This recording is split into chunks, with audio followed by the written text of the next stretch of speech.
Hi everybody, May Flom here, and today I am going to talk about Faber-Castell Texture Luxe. This is pearl, and honestly it was an impulse buy. I had a little store credit online and I saw this was about the right price and I thought, oh, let's try it out. So what is it? Well, we've got this little tub here that opens up.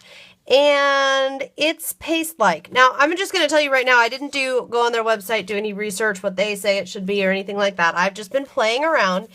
And number one, yes, you can dry it with the heat tool. Number two, if it's thick and it seems dry on the surface, it's kind of like nail polish. Look out, if you run your finger along there, you might gunk it up. So while it does dry with a heat tool, you do want to be careful there that it's actually dry before you're touching it.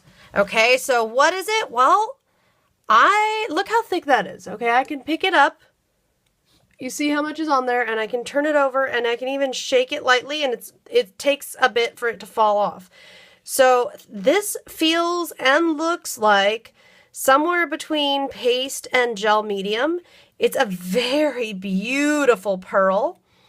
So, couple things. I would think immediately this would be fantastic for a stencil, and for the right stencil. I probably wouldn't just go along any old stencil just because it's it's expensive, little tiny container there. I wouldn't just be using it all willy-nilly, except today since I'm just testing it out.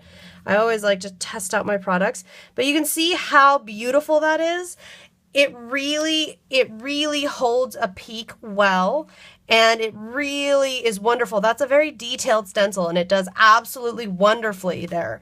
And I could absolutely take a heat tool here and just dry this, and it would dry in just a couple of minutes. I'm always really impressed with products that I can use a heat tool to dry. Now, another thing that I could do with this, and I'll show you here. I'm just going to use a teeny tiny bit because I don't want to waste the precious. I could take some of this because it's a nice thick consistency. I can take some of this and I could take a liquid medium. Any liquid medium will do. I'm just going to grab some Distress Spray Stain here, and I'm just going to put a couple of drops here. And I'm just going to be careful this happens to be abandoned coral. I'll just touch 2 little drops there, and this would work better on a piece of plastic, but that's okay. And I should be able to, let's see here. I might need a few more droplets there. I should be able to make, yep, I can make myself some coral pearl paste. Now this is cool because look, now it's pearl, but it's also coral. I could do this with, I happen to use Abandoned Coral Distress Spray Stain.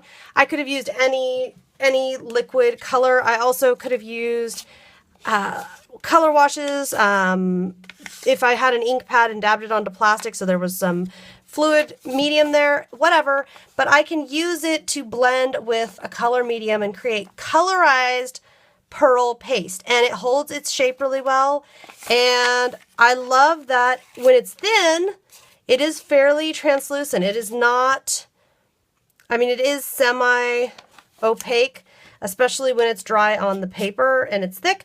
But when I thin it out and mix it with color, or even not with color, if it's just plain here, when it is thin, it is semi-translucent. So you can get a nice variety of looks here with this. If you're wishing you had like a pearlescent type paste, this would be it. And I think this is absolutely beautiful. I know I'm going to have a lot of fun with this, doing some really elegant, really lovely mixed media projects in the near future.